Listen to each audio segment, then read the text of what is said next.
Hello అండి. ఈరోజు ఎంతో రుచికరమైన పల్లీ చట్నీ ఎలా చేసుకోవాలో చూపిస్తాను. ప్యాన్ పెట్టుకున్నాను, హీట్ చేసుకున్నాను, ఆయిల్ 2 స్పూన్స్ వేసాను, తర్వాత మినపప్పు వేసాను 1 స్పూన్, ఆవాలు ఒక 1/2 స్పూన్ వేసాను, జీలకర్ర, తర్వాత కొంచెం ఒక 2-3 మెంతులు వేసాను అంతే.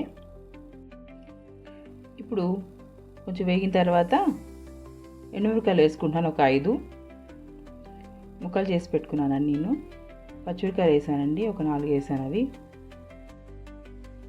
ఇప్పుడు కొంచెం పసుపు వేసుకున్నానండి, ఒక 1/2 స్పూన్.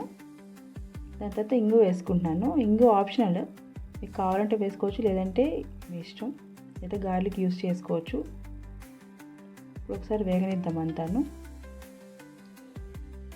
పోపు రెడీ అయిపోయింది కదండి. ఇందాకని పల్లీలు వేయించి పెట్టుకున్నాను, మిక్సీ వేసుకుని గ్రైండ్ చేసుకున్నాము. మిక్సీ తీసుకున్నాను. ఇప్పుడు పోపు అంతా వేసేసాను, దాంట్లో మొత్తం అంతా వేసేసుకున్నాము. ఇప్పుడు చిన్న బెల్లం ముక్క వేస్తున్నాను టేస్ట్ కోసమని. కొంచెం చింతపండు వేస్తానండి. తర్వాత కొంచెం సాల్ట్ వేసుకున్నాను. ఇప్పుడు పల్లీలు వేసేస్తానండి, దాంట్లో వేసేసి గ్రైండ్ చేసుకున్నాము. గ్రైండ్ చేసేటప్పుడు కొంచెం వాటర్ పోయాలి. ఇప్పుడు గ్రైండ్ అయిపోయింది, గట్టిగా ఉందండి. కొంచెం వాటర్ పోసి మిక్స్ చేస్తాను మళ్ళీ.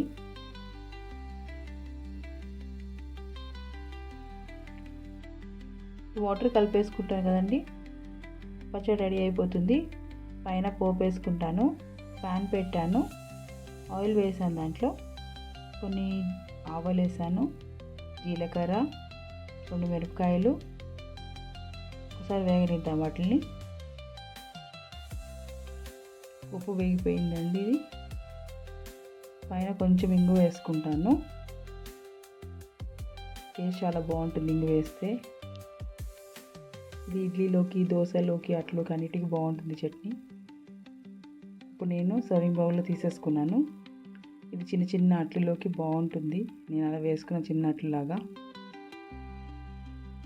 మీకు టేస్ట్ చూసి చెప్తాను. మళ్ళీ ఇంకొక రెసిపీ తోటి మళ్ళీ ముందుకు వస్తానండి. అప్పటి వరకు బాయ్.